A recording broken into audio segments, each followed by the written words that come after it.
साजन बाजी प्यारी सासंग जियो, आज का दौर बेहद स्वार्थी, बेहद लालची और बेहद नाटकीय है। आज के दौर में आप आंखें मूंद के किसी पे यकीन कर सकते हो तो एक ही है, अल्लाह वाहिगुरु सतगुरु राम।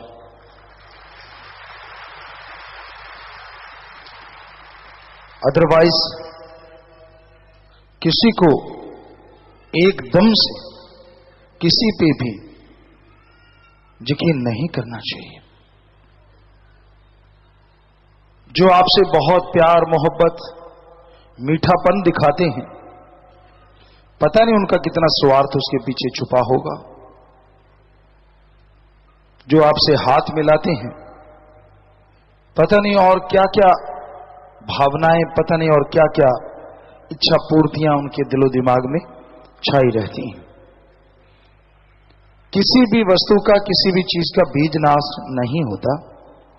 हम ये नहीं कहते कि सारे एक जैसे होते हैं, पर आज के दौर में, आज के समय में ज्यादातर लोग ऐसे हो चुके हैं कि आपसे अगर कोई हंस के भी बात करता है तो उसके पीछे कुछ ना कुछ छुपा हुआ है। और ये भी नहीं कहते कि यकीन नहीं करना चाहिए, यकीन तो करना पड़ता है। यकीन के बिना तो कोई सौदा क्या आप एक कदम नहीं उठा सकते। जिस जगह पे जाते हैं उस जगह पे आपको यकीन करना होगा। जिस रिश्तेदारी में जाते हैं उनके खाना बनाने वाले पे आपको यकीन होता है। यकीन नहीं तो भूखे मर जाओगे, और यकीन नहीं तो क्या पता वो खाने में क्या डालें। यकीन तो करना ही पड़ता है। सो यकीन नहीं करने को हम नहीं कहते, लेकिन बिना मतलब बिना वजह आप किसी पे यकीन कर लें और आप उसी में खो जाएं, अपना बिल्कुल भी नहीं सोचते, तो हमें लगता है वो आपके लिए घातक है। खास करके सत्संगियों के लिए जो मालिक से प्यार करते हैं। कहीं कोई आपको मालिक की चार बातें सुना दे, कहीं मालिक की उपमा गा दे, तो आप सब कुछ खोल के बैठ जाते हैं। मतलब खजाना ही खोल देते कि ले जा जो ले जाना है। नहीं, ये गलत है। ये कलयुग है, कलयुग। बहुत उस्ताद हैं ठग चोर बेईमान, उनको पता है कि इनको ये बात सुनाएंगे, इससे ये खुश हो जाएंगे, फिर इनसे जो मर्जी ले लो ये इनकार नहीं करेंगे, और आपको बुद्धू बना के वो चलते बनते हैं। होशियार रहिए। बेपरवाजी वचन फरमाया करते, रहना मस्त ते होना होशियार चाहिए। मस्ती अपनी जगह है अल्लाह राम वाहिगुरु गौड़ की, पर इस युग में होशियारी अति जरूरी है। बहुत ठग हैं, कोई बातों के ठग, कोई दिखावे के ठग, कोई कुछ तो कोई कुछ। ऐसे लोगों से बचना बहुत जरूरी है, और बचा जा सकता है अगर आप प्रभु के नाम का सुमरन करें, भक्ति इबादत करें, वरना बचना बहुत मुश्किल है।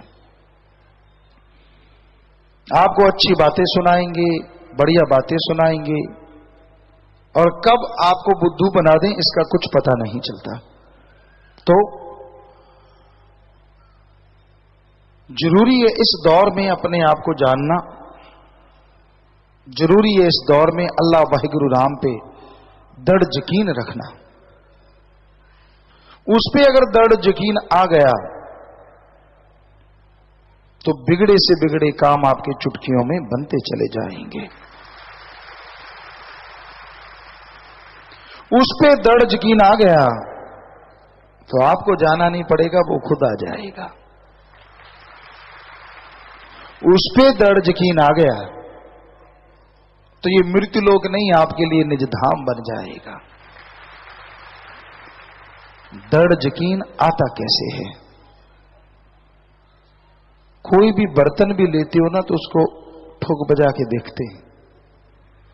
गुरु पीर फकीर को देखो, कहीं वो आपसे ठगी तो नहीं मार रहा, कोई अपना उल्लू सीधा तो नहीं कर रहा, कोई उसको मतलब तो नहीं, गर्ज तो नहीं अपनी पर्सनल। अगर नहीं तो फिर दृढ़ यकीन करो। वो कहता है तन लगा सेवा में, तन लगा दीन दुखियों को उठा के हॉस्पिटल पहुंचाने में, अरे तन लगा कड़ा परिश्रम हक हलाल की रोजी रोटी खाने में, और मन लगा अल्लाह वाहिगुरु राम गौर खुदा रब की भक्ति इबादत में। अरे धन लगा नेकी भलाई पे, भूखे को खाना खिला दे, प्यासे को पानी पिला दे, निआसरों का आसरा बना दे, खून दान कर, मरणोपरांत आंखें दान, शरीर दान कर, जीते जी गुर्दा दान। सो शासत नाम शाह मस्तान, सीधी सी बात, जिन्होंने ये सब सिखाया ऐसे गुरु पीर फकीर पे दृढ़ यकीन करो। वो कभी भी आपको गलत गाइड करना तो दूर, कभी सपने में आके भी नहीं कहेगा कि गलत चलो। रूहानियत दृढ़ यकीन का ही सौदा है। डॉक्टर पे फेथ है, यकीन है कि मुझे ठीक कर देगा, यकीन मानो इंजेक्शन की जरूरत नहीं, टेबलेट से ठीक हो जाओगे, क्योंकि ये आत्मबल मनोविज्ञान है। और डॉक्टर पे यकीन नहीं, यार ये तो वो करेगा खराब, करेगा खराब। डॉक्टर करे ना करे, आप खुद अपने आप को खराब कर लोगे, अपने जख्म को, अपनी बीमारी को। सो दृढ़ यकीन जब गुरु पीर फकीर पे आ जाता है तो फिर उसकी हर बात में राज नजर आता है, और हर बात मजेदार बन जाती है, हर बात नजारे लाती है, हर बात खुशियां दे के जाती है।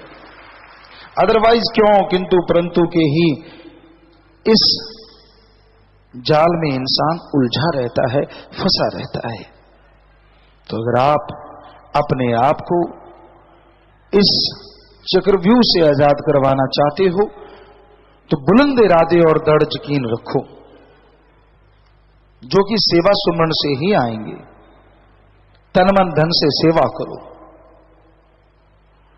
सेवा करते क्यों किंतु परंतु नहीं होना चाहिए।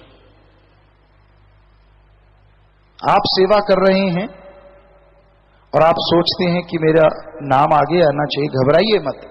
सेवा की है, नाम आगे नहीं, दरगाह में मालिक की चरणों में मंजूर हो जाता है। आपको लगता है यार फलां सेवादार मेरी बात नहीं बताता, मेरा नाम नहीं बताया, बात मैंने बताई, उसने अपना ठप्पा लगा के आगे बता दी। फिक्र मत कीजिए, अगर आपने बताई तो फल आपको मिलना है, ठप्पा जो मर्जी लगाता फिरे। ठप्पों से दुनिया में काम चल सकता है, अल्लाह वाहिगुरु के दर पे नहीं। उसका दरबार अल्लाह वाहिगुरु राम का दोनों जहां का है। वो कण कण में जर्रे जर्रे में नजर रखते हैं, और कण कण की जर्रे जर्रे की उनको खबर होती है। वो किसी को कुछ नहीं कहते, हर आदमी मर्जी का मालिक है, अपने तरीके से जिंदगी जीता है। लेकिन ये मत सोचो कि आप उसको बुद्धू बना रहे हो। उसको एक एक पल का पता है, आपका कौन सा पल कहां गुजरता है, किस रूप में गुजरता है, और आप दिखाते क्या हो, सब मालूम है उसे। कई लोग ये सोचते हैं यार जब उसे मालूम ही है तो करते रहो, वो कौन सा रोकता है। तो डर के रहो उस राम से। वो किसी को आके नहीं कहता, लेकिन गुरु पीर फकीर तो कहते ना कि ये कर्म बुरे हैं, ये मत करो, वो कर्म बुरे हैं, मत करो। बेपरवाह ने भजन में बनाया, कर्म करे खोटे पड़ेंगे बड़े सोटे, फिर पूछनी नहीं किसी बात रे। तो करते रहो, पीर फकीर नहीं रोकते, अल्लाह राम आके नहीं रोकते। करते जाओगे करते जाओगे करते जाओगे, एक दिन आना है और उस दिन बेआवाज लाठी पड़ेगी, दर्द ही दर्द रह जाएगा, कुछ भी बाकी नहीं रहेगा। और तब आप कुछ भी संभालने के लायक नहीं रहोगे, कुछ बदल नहीं पाओगे। उससे पहले बदल गए तो बदल गए, फिर कुछ करते रहना, ये भी कोई जिंदगी है? सारा दिन रोगों में, सारा दिन टेंशनों में, सारा दिन छुपने छुपाने में, सारा दिन लुका छिपी, मन के अधीन, मन के अकॉर्डिंग चलना। खुशियां कहां से आए, कहां से बरकतें आए, कहां से चेहरे पे नूर टपके? चेहरे पे तो फिर वो मियां जी वाली बात आती है। एक मियां थे, शराब पिया करते थे बहुत, और उनकी पत्नी धर्म की पक्की थी, हमेशा कहती थी नमाज अता किया करो, अल्लाह की इबादत किया करो, नूर आता है नूर। सुनता नहीं था। एक दिन शराब पी और शराब में ख्याल आ गया यार ये रोज ही कहती है, चलो इसकी इच्छा पूरी कर देती। नशा करके आया घर में और उसने देखा था पत्नी को कि यहां दुआ करती है, वहां घुटने के बल बैठ के, आता जाता कुछ था नहीं, कलमा तो आता नहीं था, घुटने के बल बैठ गया, दोनों हाथ ऊपर उठाए यूं करके, और फिर ऐसे कि आमीन, और घरवाली को आवाज मारी इधर आ।